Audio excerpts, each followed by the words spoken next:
А знаете, люди, где находится Северный полюс холода?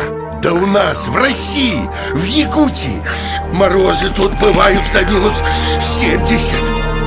По легенде, у небесного хранителя сокровищ так замерзли руки, что, пролетая над Якутией, он растерял на берегах Лены и Вилюя несчетное количество золота и алмазов. Их добывают в шахтах и карьерах, которые прорезают щит вечной мерзлоты толщиной в полкилометра.